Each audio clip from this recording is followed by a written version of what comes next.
समकालीन हिंदी साहित्य के विशिष्ट लेखकों में से एक अल्पना मिश्र जी दिल्ली विश्वविद्यालय में हिंदी की प्राध्यापक हैं। आज सुनिए उनकी लिखी हुई कहानी भय, मेरी ज़ुबानी। मैं हूँ सीमा सिंह। ये वही हैं? बस यूं ही पूछ लिया था मैंने। फोटो फ्रेम में मढ़ी थी और उस पर लाल गेंदे के फूलों की मुरझाई माला लटक रही थी। घूरती हुई दो आँखों और ऐंठी हुई मूँछों के सिवाय तस्वीर का रेशा रेशा मरियल बेजान था। चावल उठाती तौलती वो बीच बीच में हल्दी, धनिया, जीरा आदि के छोटे छोटे पैकेट ग्राहकों के आगे इस जोर से रखती कि कई बार सरक कर वे उसी तस्वीर के आगे गिरते। गिरने की आवाज़ किन्हीं अनकहे शब्दों सी टूटती, धप। हाँ, पता नहीं किस गहरी खाई से आवाज़ आई। वो बहुत व्यस्त थी। उसके चेहरे पर कमज़ोर होने के बावजूद नमक था। मुझे अपनी ओर देखते पाकर उसने नज़रें घुमाईं। हालांकि मुस्कुराने को कुछ था नहीं, पर दोनों मुस्कुराए। मेरे साथ एक तंद्रिल विभोरता अब तक चिपकी थी। कोई था जो हौले से मेरे कानों के नीचे एक एहसास धर देता था। धीरे से बाहें आकर मेरी कमर को घेर लेती थीं। एक गहरी सी किलकारी अपनी रुंझुन छोड़ते हुए अदृश्य होती रहती थी। निरंतर कुछ होता हुआ सा मेरे साथ था। अचानक सड़क पर गाड़ियों का कोलाहल तेज हो गया। मैं चौंकी। शायद कोई वीआईपी होगा। आगे विशेष हॉर्न बज रहा है और पीछे गाड़ियों का रेला। अजीब बात है, शहर में कब कौन आता है आम आदमियों को पता ही नहीं चलता। मुझे ही देखो, कैसी बेखबर हूँ। चौंक कर सड़क देख रही हूँ। इस छोटे शहर में भी दुनिया भर के जलसे और गाड़ियाँ दिखने लगी हैं।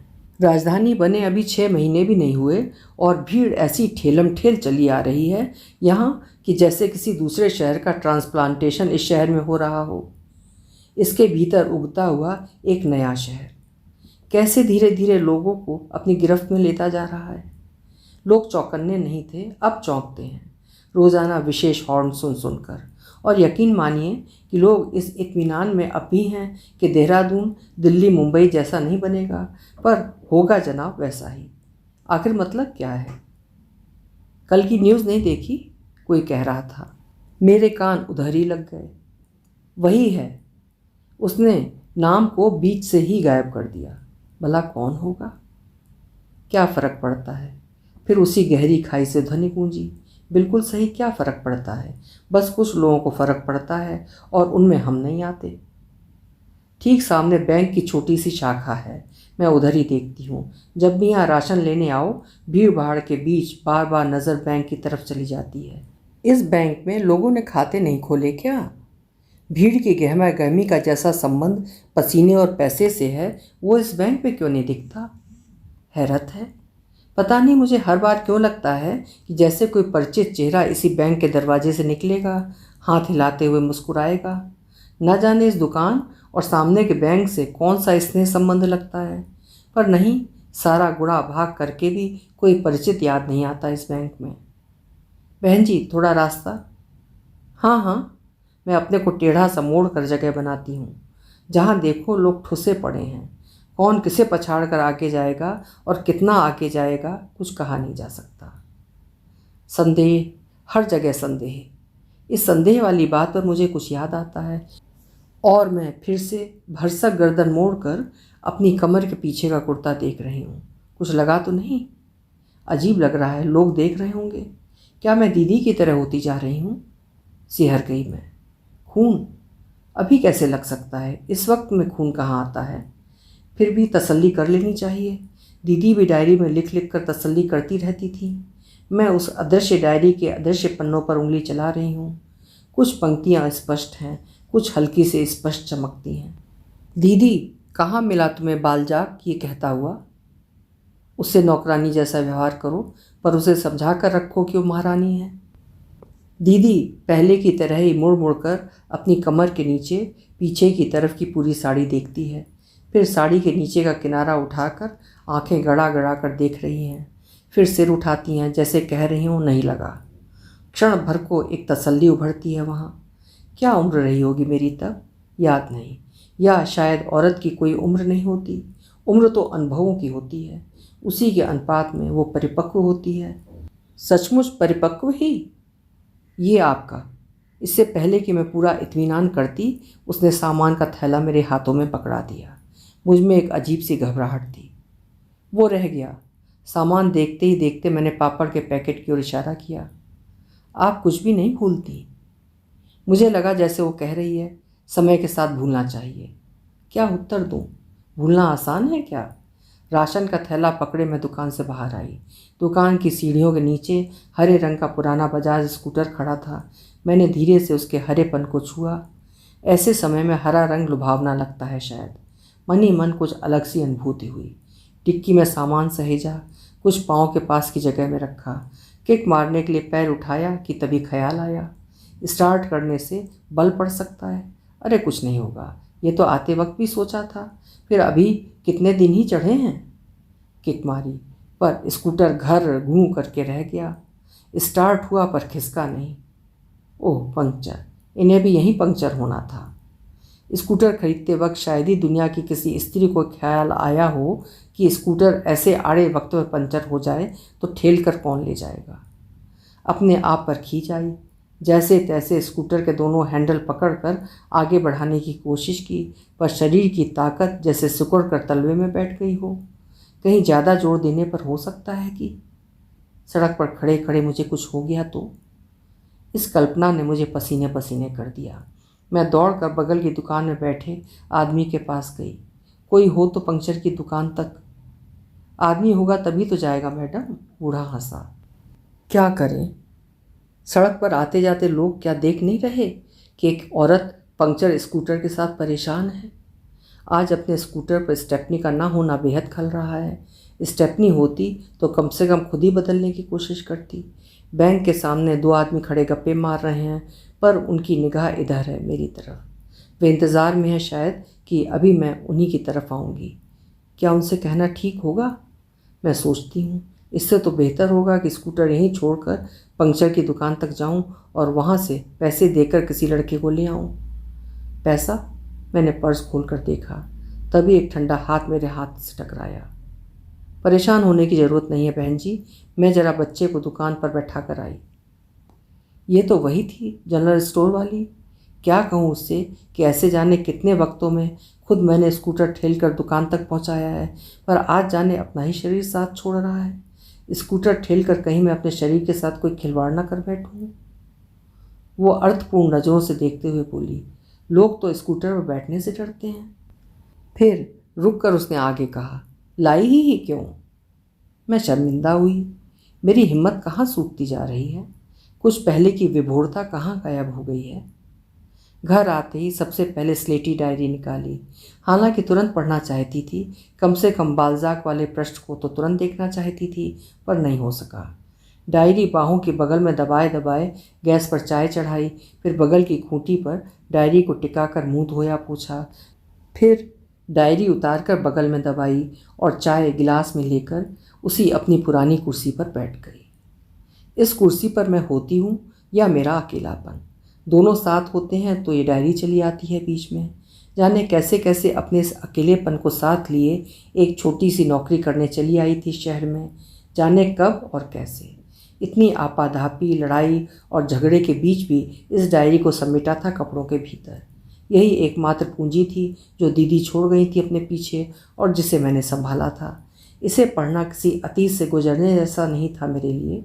ये तो साथ चलता हुआ मेरे अपने ही आज का हिस्सा बना हुआ था। कभी नहीं लगा कि इसे पढ़ना किसी फ्लैशबैक में स्मृतियों की कहानी दोहराना है, बल्कि लगता है वो सब कुछ यहीं है, बस अभी और यहीं। ऐसे में मेरा अकेलापन दबे पांव दरवाजे से निकलकर टहलने चल देता है और मैं इसी कुर्सी पर बैठी होती हूँ, अपनी नासमझी, मान और गुस्से में ऐंठी। तो दीदी अपने लंबे बाल खोले इसी कुर्सी पर बैठी लिख रही थीं। लिखती थीं वे जाने किस किस किताब से चुन चुन कर, जाने कौन कौन से वाक्यों की कतरनें जोड़ती सिलती रहती थी इसी डायरी में। पढ़ती थीं और निशान लगाती जाती थीं। कोई शोधार्थी जब चाहे बिना किताबों को पढ़े उन्हीं निशानों से किताबों के मूल को निकाल ले। वो गहरे डूब कर मोती लाती थीं जिसका मूल्य किसी के लिए कुछ नहीं था। एक बेकार के काम में लगी हैं, चलो ठीक ही है, दुनिया भर की चुगलखोरी और कमीनी हरकतों से तो बची हैं। कुछ चोटें नहीं दिखती। ऐसे ही किसी वक्त में माँ ने बताया था। कैसी? मन की। दीदी फिर ससुराल से आ गई थीं। अपने लंबे लंबे काले बाल वे पहले जिस जतन से खोलती लहराती, अब वो नहीं रहा। अब वे बाल खोलते ही डर जाती। लेटरिन कैसे जाऊंगी, नहाऊंगी कैसे? बस सारा दिन घर में घुसी कुछ पढ़ती रहती। आते ही पापा के रेडियो पर अधिकार जताती और रेडियो को इतना रगड़ रगड़ कर साफ करती कि पापा चिल्लाने लगते। सफाई का मेनिया हो गया लड़की को। पर दिन प्रतिदिन वे और सफाई करती गईं, यहाँ तक कि मेरे बिस्तर की चादर को छू छू कर टटोल टटोल कर देखती। फिर बुजुर्गियत से बताती, इन दिनों में ठीक से सोया कर छोटी, कभी कभी लग भी जाता है। मैं शर्मा जाती। नहीं लगेगा दीदी, मैं ठीक से लगाती हूँ। कभी कभी चूक हो जाती है, मुझे देखो। उन्होंने अपने दोनों हाथ उठाकर कुर्ते की बाह कोहनी तक मोड़कर दिखाई। पहले कभी होती थी ऐसी असावधानी, अब पता नहीं कैसे चूक हो जाती है। मैं उनकी इन हरकतों से परेशान होकर कभी कभी गुस्साती। कहाँ चूकती हो, मैंने तो कभी नहीं देखा। तूने कभी नहीं देखा? वे आश्चर्य से चीखती। वहाँ तो सबने देखा है। फिर अविश्वास से थिर होती। ध्यान नहीं दिया होगा। ध्यान नहीं दिया होगा क्या मतलब? सारा घर इन्हीं पर ध्यान देता है और ये कहती हैं कि ध्यान नहीं दिया होगा। घर के एक एक सदस्य को इन्होंने अपनी सफाई से तंग कर रखा है। जाने क्या झाड़ती बहारती रहती हैं सब में से। वो उम्र थी जब मैं उनके इस वाक्य से कुढ़ी थी। चिढ़कर मैंने माँ से कहा था, ये अपने घर क्यों नहीं रहती? कहाँ? मुझे उम्मीद नहीं थी माँ के इस जवाब की। कहाँ का मतलब? आखिर माँ ही थी जो दीदी की शादी पर इतनी खुश थी, एक जिम्मेदारी पूरी हुई का राग अलाप रही थी, और अब हर सवाल को क्यों, कहाँ जैसे अजीब से जवाब में उलझा देती हैं। इन जवाबों के साथ माँ बुझती जा रही थी और दीदी सुस्त, उदास और काम के नाम पर सफाई में संलग्न। क्यों हर एक महीने बाद या अगले 6 महीने के लिए यहाँ आकर जम जाती हैं? ठीक से रहती तो कोई बात नहीं थी, पर इनकी ये सनक। हाँ, तब मुझे ये सनक ही लगती थी और मैं मन ही मन उन्हें पागल, बीमार, चिड़ी कहती थी। जा छोटी, जरा दीदी के चादर के नीचे से रबर शीट निकाल ला। माँ ने मुझे किस लिए भेजा था उनके कमरे में? ये तब की बात है जब दीदी रात के 2 बजे बीमार पड़ी थी। मैं उम्र के किस किनारे पर थी याद नहीं। हमेशा समस्याओं, दुर्घटनाओं के साथ जोड़कर मैं अपनी उम्र के मुहाने ढूंढती हूँ, पर समय है कि हाथ नहीं आता। शायद ये वो समय था जब चीज़ें हमारी समझ के दायरे में प्रवेश करने लगती हैं। ये पहला मौका था जब दीदी रात के 2 बजे अस्पताल जा रही थी। इससे पहले जब भी वे बीमार पड़ी, दिन के वक्त ही अस्पताल ले जाई गई थी। तब हम प्रायः स्कूल में हुआ करते थे। उस दिन माँ ने मुझे ताकीद किया था, चादर उठाकर फर्श पर रख देना, नहीं तो गद्दा खराब हो जाएगा। मैं दंग थी। खून से लथपथ साड़ी, कमरे से बरामदे तक खून की एक लकीर बनाती दीदी माँ के सहारे पापा के परिचित ऑटो वाले के ऑटो में बैठाई जा रही थी। मैं खून की लकीर से भरसक अपने को बचाते हुए दीदी के कमरे तक गई। खून का रंग इतना गाढ़ा लाल था कि मेरी आंखें एक पल को चौंधिया गईं। किधर किस कोने से उठाऊं चादर को कि पूरा समेट लूं? पता नहीं किस अजीब उलझन भरी भावना से भरकर मैंने चादर उठाकर जमीन पर रखी और खून की लकीरें जिस पर आड़ी तिरछी थीं उस रबर शीट को उसी चादर के किनारे से पोंछा। फिर रबर शीट लेकर भागी थी। माँ ने बड़ी फुर्ती से उसे दीदी की कमर के चारों तरफ लपेट दिया था, बेचारे ऑटो वाले की सीट खराब ना हो जाए। ये सोचकर माँ ने एक और बड़ी चादर दीदी के चारों ओर लपेट दी। कफन में लिपटी मानो एक लाश लेकर जब वे लोग ऑटो से जा रहे थे, मैं पड़ोस की चाची जी के साथ खड़ी थी। पहली बार मुझे एक बड़ी जिम्मेदारी का एहसास हुआ था। घर में बच्चे सोए हैं और मैं हूँ इस वक्त सबसे बड़ी, इनकी गार्जियन। कोई भी कभी भी उठ सकता है। बच्चे नींद में चौंक सकते हैं। भोर में उन्हें ठंड लगेगी तो चादर मुझे ही ओढ़ानी होगी। मुझसे 2.5 साल छोटी बहन भी उस वक्त मुझे बच्ची सी लगी। अब मैं बड़ी और जिम्मेदार लड़की थी जिसके कंधों पर रात के 2 बजे माँ बाप पूरा घर छोड़कर गए थे। दीदी के बाद दीदी से बेहतर, ऐसा ही सोचा था तब मैंने। चाची का मेरा हाथ पकड़कर मानो सांत्वना देते हुए मुझे घर के अंदर ले जाना बिल्कुल नहीं जचा था। इतने में चाची का बेटा भी आ गया, विनय। दुबला पतला लंबा शरीर, छोटी छोटी आंखें, लंबोतरे चेहरे में दीप्तिपाती हुई, अलमस्त सा एक भाव चेहरे पर टिका हुआ। बचपन से कंधे पर शायद किताबों का अतिरिक्त बोझ लादने के कारण या झुक झुक कर पढ़ने के कारण उसके कंधे थोड़े आगे को झुकाए थे। उन्हीं छोटी छोटी आंखों में अजीब सी मस्ती भरकर और होठों में हल्के हल्के मुस्कुराते हुए वो जब भी कहता छोटी, तो मैं बहुत बहुत छोटी हो जाती और बहुत चाहते हुए भी उसके बराबर नहीं पहुंच पाती। पढ़ाकू, घमंडी। उसे लगता कि मैं जिस पढ़ाई के पीछे पागल हूँ वो व्यर्थ और उबाऊ है। भला समाज शास्त्र में कोई क्या पढ़ता चला जा सकता है? क्या बनोगी, समाज शास्त्र की टीचर? ये सॉफ्ट सॉफ्ट विषय तुम लड़कियों के लिए ही रखे गए हैं। भाई, समाज सेवा, परिवार सेवा, सेवाओं के लिए समाज शास्त्र पढ़ने की क्या ज़रूरत? मैंने बहुत चाहा कि वो समझे कि समाज शास्त्र इतना ओछा नहीं है और इसमें बहुत स्कोप भी है। जैसे वो दांव रखता, मैं गिनाती, वो स्वीकार नहीं करता। इस समाज से तो शास्त्र हटा दो भाई तो कुछ बात बने, कहते वो हवा में घूंसा मारता। तो वही विनय चला आया है मेरी चाची और बच्चों की सुरक्षा के लिए। मेरे अस्तित्व के एहसास को जो कुछ देर पहले सिर तान कर खड़ा हुआ था बड़ा धक्का लगा, लेकिन विनय के आने से चाची ने संतोष की सांस खींची। तू इधर मत आ के लहजे में चाची ने आनन फानन में विनय को बैठक की तरफ कर दिया। खुद खड़े होकर बरामदे से कमरे तक का मुआयना सा किया। बेचारी। फिर आदेशात्मक स्वर में बोली, छोटी, सर्फ डालकर बाल्टी भर दे और सीख वाली झाड़ू। हाँ, बच्चों के उठने से पहले साफ हो जानी चाहिए गंदगी। गंदगी जो शरीर से बाहर हो गई, बेकार हो गई, निर्जीव हो गई। मेरी आंखें खून के बीच उस निर्जीव को खोज रही थीं। वो तो पेट में ही मर गया हैं। मैं पानी गिरा गिरा कर झाड़ू से झाड़ती जाती, चाची पोछे से कपड़े से फर्श पोंछती जाती। चादर उठाकर नाली पर रख दी गई थी। इस बार तो डॉक्टरनी ने पूरा भरोसा दिया था, चाची बुदबुदाई। कैसा भरोसा? एक बच्चा हो जाता तो सब ठीक हो जाता। आप मानती हैं ऐसा?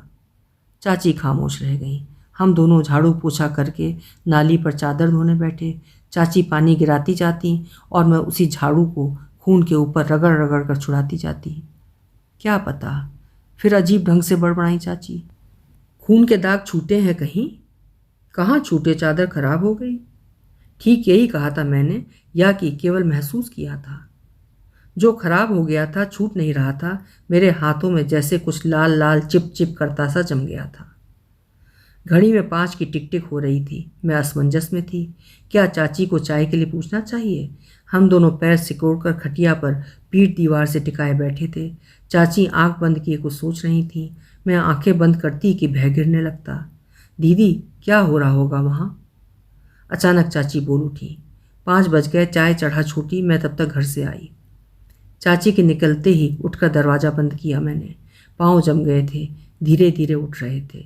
सोचा जब चाय चढ़ाने जा ही रही हूँ तो विनय को भी पूछ लेना चाहिए। उदास और भारी कदमों से बैठक में झांका। ये क्या? हमारे सुरक्षा कवच तो सो रहे हैं सोफे पर पाँव फैलाए। मैं लौट पड़ी। नींद से क्या जगाना। जाने के लिए मैं पलटी ही थी कि झटके से उठकर विनय ने मेरा हाथ पकड़ लिया। घोर चिंता और भय के बीच जाने कहाँ से एक सुरमई लय चली आई। मैं वहीं बैठ गई, विनय के कुछ पास। वो सम्मोहक स्पर्श छूट गया। किसी प्रार्थना में लीन विनय सिर झुकाए बैठा था। कुछ भी नहीं था, पर बहुत कुछ पसरा था हमारे बीच। ये वो क्षण था जिसके लिए कोई शब्द नहीं रचा जा सका, कि ये वो क्षण था जिसके लिए लाख लाख शब्द बनाकर भी मनुष्य अपनी अभिव्यक्ति की शक्ति में असमर्थ रह गया, या कि ये वही क्षण था जिसके लिए तमाम शोध के बाद भी ऋषियों मुनियों ने अकथ, अगोचर, अगम्य, अरूप, स्वरूप, खरूप सब कुछ कहा और कुछ भी नहीं कह पाए। ये वही क्षण था जो चुपचाप चला आता है कि हम संभलें, पहचानें कि वो जाने की राह निकल पड़ता है। देखा प्रेम का नतीजा। गहरे दुख में डूबकर पाया हुआ आप्त वाक्य। अध्यापिकाओं द्वारा संवेद स्वर में स्वीकृति गूंजी। ये शिक्षा मिल रही थी। सामने पर्दे पर चलती फिल्म प्यार झुकता नहीं से। हीरो हीरोइन का अतीव सुंदर प्यार धीरे धीरे बड़ा हो रहा था। एक रुपहला सुनहला सा जादू था जिसमें मैं, दीदी, माँ और उनके स्कूल की अध्यापिकाएं और उनकी बेटियां सब कोई बंधे जा रहे थे कि एक नासमझ सी दूरी ने हमारे नायक नायिका के जीवन को तहस नहस कर दिया। पद्मिनी कोल्हापुरे, उस फिल्म की जो नायिका थी, का मानसिक असंतुलन, दुख और तकलीफ़ें जैसे जैसे बढ़ रही थीं, हम लड़कियां उसी गति से रोती जा रही थीं। हालत ये हुई कि हम में से कुछ की हिचकियां बंध गईं। तो हम बड़ी होती सुंदर सपने देखती लड़कियां सावधान की गईं। अंत में प्रेम की जीत हुई। ये तो मनगढ़ंत किस्सा है। असली सार तो वही है, पद्मिनी कोल्हापुरे की दुर्गति। उसके बाद सब कुछ टूट फूट कर ख़त्म हो जाता है असली ज़िंदगी में। हम सब ने इस पर बहुत बहुत विश्वास किया, बहुत बहुत सराहा और बहुत श्रद्धा से इस नैतिक शिक्षा को अपने हृदय में जगह दी। ये फिल्म थी, नहीं तो क्या उसका बच्चा मिल पाता उसे? ये बोध आज तक सालता है मुझे। इन सारयुक्त दृश्यों के आगे फिल्म का अंत झूठा था। ऐसे ही एक फिल्म और बसी थी हमारे दिलो दिमाग में, जूली। हालांकि इसका गाना जूली आई लव यू हम बड़े मन और सुकून से गाते थे। यूं माँ बच्चों को फिल्में दिखाने ले जाना पसंद नहीं करती थी और ना ही दीदी की सारी जिद रखती थी। दीदी अपने स्कूल से इन फिल्मों के बारे में सुनकर आती थी, फिर माँ से जिद करती थी। माँ कोई खास ध्यान नहीं देती, पर इस बार माँ झुकी। वो भी क्यों? हुआ ये कि माँ के स्कूल की अध्यापिकाओं ने बताया कि अरे ये तो वे फिल्में हैं जिन्हें लड़कियों को दिखाना ही चाहिए। बढ़ती लड़कियों को ये प्रेम के घातक परिणाम की सूचना देती हैं। तो इस नैतिक उद्देश्य से प्रेरित होकर हम भी जूली देखने गए। देखो जूली की दुर्दशा। ये कहने की माँ को जरूरत नहीं पड़ी। ये जूली की हृदय विदारक दुर्दशा ही थी, जिसके आगे साहित्य में वर्णित सारे प्रेम संदर्भ निहायत काल्पनिक, झूठे और ख्याली पुलाव मात्र साबित हो रहे थे। यहाँ दुख था और दुख का साक्षात कारण था।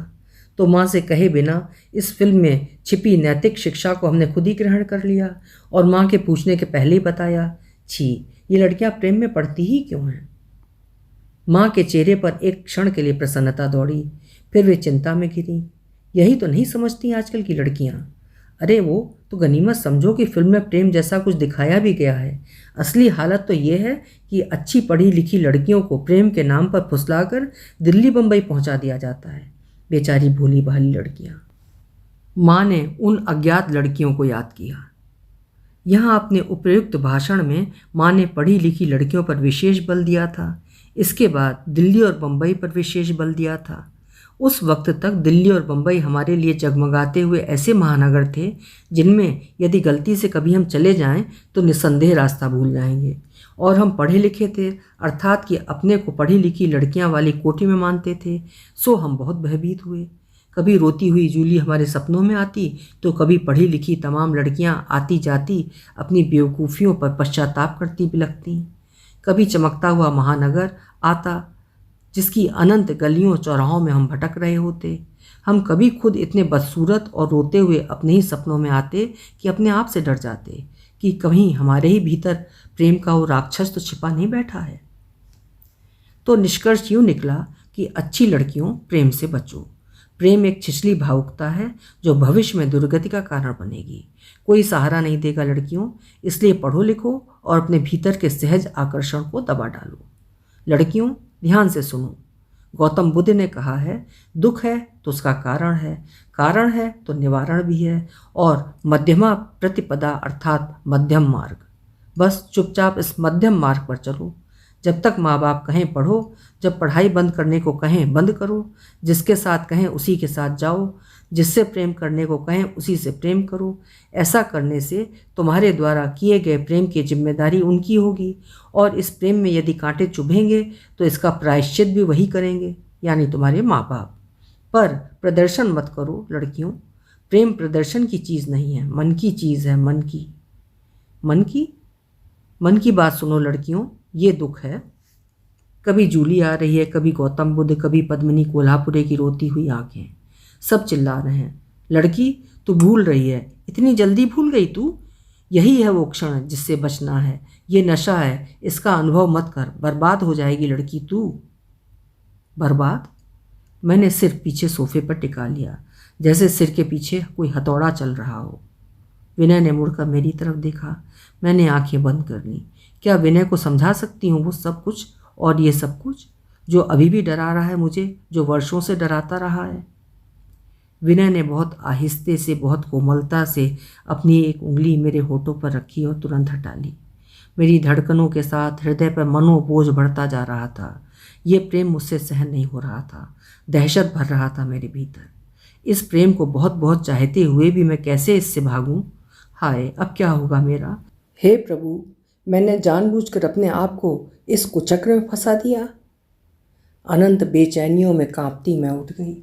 विनय भी उठ गया कि बिल्कुल नाउम्मीदी में विनय ने अपने होंठ मेरे होंठ पर रख दिए। तेज बासी महक, घृणा की एक लहर पैरों से उठकर मेरे समूचे अस्तित्व को हिला रही थी। मेरे हाथों ने उसे परे धकेल दिया और भाग कर मैं नाली पर आई। नाली में अभी भी खून की एक परत झलक रही थी, या ये भ्रम था मेरा। मैंने अपना हाथ चेहरे का पसीना पोंछने के लिए चेहरे पर फिराया तो लगा कि खून मेरे चेहरे पर चिपक गया है। अचानक जोर की उल्टी आई। मैं नाली पर उल्टी कर रही थी कि एक हाथ मेरी पीठ सहला रहा था। बेकार डर गई, इतने से कुछ नहीं होता, वो कानों के पास फुसफुसाया। मैं मुंह धो पोंछ कर रोने लगी। मैं रोती जाती और वो जाने क्या क्या समझाता जाता।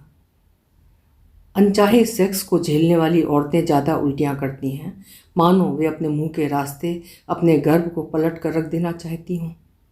दीदी की उसी स्लेटी रंग की डायरी पर बैठे बैठे निशान लगा रही हूँ। ये क्या, ये निशान लगाने की आदत मुझ में कहाँ से चली आई? बगल के घर में रहने वाली नीतू पुकारती है, दीदी, और मेरी जान निकल जाती है। मेरी हिम्मत रह रह कर टूटती है। डायरी की बात गले नहीं उतर रही, भला अपने ही गर्भ से अरुचि? दीदी जब तक सपनों में आ जाती हैं, डर मत, हिम्मत रख, वे कहती हैं। मैं अकेले अकेले रोने लगती हूँ। गर्भपात, अपने ही शरीर से कुछ अलग हो जाने का भय। दीदी मुझे बचाओ, मैं रो रही हूँ। मृणाल दी, तुम्हारा स्कूटर बनकर आ गया है, कई पंक्चर थे। वही पड़ोस की नीतू की आवाज़ सुनकर मुझे शर्म आती है। रो रही हूँ मैं अभी तक? अब जबकि मैं छोटी से मृणाल बन चुकी हूँ, तब भी रोना? मैं जल्दी से उठकर मुंह धोती हूँ। धत, मैं वैसी ही कमज़ोर रह गई। मैंने स्कूटर सीखा है, आपके इसी खज्जड़ स्कूटर पर प्रैक्टिस करूँगी। नीतू चहकती हुई स्कूटर की चाबी लेकर बाहर जा रही है। मैं मुस्कुराती हुई दरवाजे से टिकी खड़ी हूँ। नीतू इशारे से बुला रही है। मैं ना में सिर हिलाती हूँ। अब मुझे स्कूटर के लिए माफ़ करो। निराशा जाने कहाँ से मेरे स्वर में छिपकर बोल रही है। मैं अनुभव कर रही हूँ जैसे दूर एक आम का पेड़ हिलता हुआ दिख रहा है। एक घोंसला है, उस पर खूब सुंदर चिड़िया उसके चारों ओर मंडरा मंडरा कर चहचहा रही है। ये क्या, उसके अंडे जमीन पर गिरकर टूट गए हैं। चिड़िया के अंडों से निकला पीला द्रव मेरी आंखों के आगे छा रहा है। एक आकृति मेरे ऊपर झुकती चली आ रही है, जगह जगह चूमती, जीभ ही जीभ, थूक ही थूक। अरुचि और घृणा से सहर रही हूँ मैं। मेरी थूक से लिसड़ी देह दूर पड़ी है। मुझे उकाई सी आ रही है। लगता है सारा पेट ही उलट कर बाहर आ जाएगा। दीदी जाने कहाँ से आकर मुझे इशारा कर रही हैं कि अपना परफ्यूम वाला रुमाल नाक पर रखो। मेरा हाथ जैसे दीदी के कोहनी तक फैला हाथ हो गया है। देखो इधर। नीतू स्कूटर लेकर आई है और फिर मुड़ रही है। एक चक्कर और। मेरे चेहरे पर भय देखकर कहती है, अच्छा, एक चक्कर के बाद बिल्कुल नहीं। वह स्कूटर से उतर गई है, उतर कर मोड़ रही है। ये सामने की पतली सी लड़की किस तरह स्कूटर मोड़ रही है। कल इसका हाथ दुखेगा। इसके गोल पुट्ठे और कंधे की ऊंची हड्डियों वाली पीठ मेरी तरफ है। बाहों की पिनेलियाँ कुर्ते की बाह के भीतर से उभर आई हैं। राजस्थानी कुर्ते पर लंबा सा स्कर्ट हिल रहा है। इस हिलते हुए स्कर्ट के नीचे धीरे धीरे रक्त की एक लकीर खिंचती जा रही है। धीरे धीरे उसका स्कर्ट उसके पैरों में लिपटता जा रहा है। खून से सींचती सींचती चली आ रही है। उसे कोई रोको। उसके पैरों के बीच लद से कटा हुआ मांस का एक टुकड़ा गिरा, फिर एक और। वो है कि चली जा रही है। मांस के टुकड़े उसके पैरों के पास आते हैं। वो फलांग जाती है कि एक टुकड़े पर पाँव पड़ते पड़ते बचा। मैं चिल्लाई, रोको रोको। लगा मेरे कुछ भीतर टूटा। मेरे ही पैरों से रक्त की गर्म सी लहर टकराई। एकदम से शरीर में सिकुड़न सी हुई, फिर एक दर्द की लहर, और कुछ फिसल कर मेरे ही दाहिने पाँव की सलवार में अटका। अरे ये तो मैं ही। मुझे चक्कर आया। आखिर आज हो ही गया। इसी को बचाने तो भागी भागी आई थी मैं जोर जोर से रोने लगी और दरवाजे के पाट के बीच लगभग बैठी हुई सी गिर गई। अभी आप सुन रहे थे डॉक्टर अल्पना मिश्र की भय के मनोविज्ञान पर लिखी हुई कहानी। भय जब बचपन से किसी चीज़ के लिए बैठा दिया जाता है और वो एक सीमा से अधिक हो जाता है तो मनोरोग बन जाता है। उम्मीद है कहानी आपको अच्छी लगी होगी। मिलते रहेंगे आपका समय शुभ हो।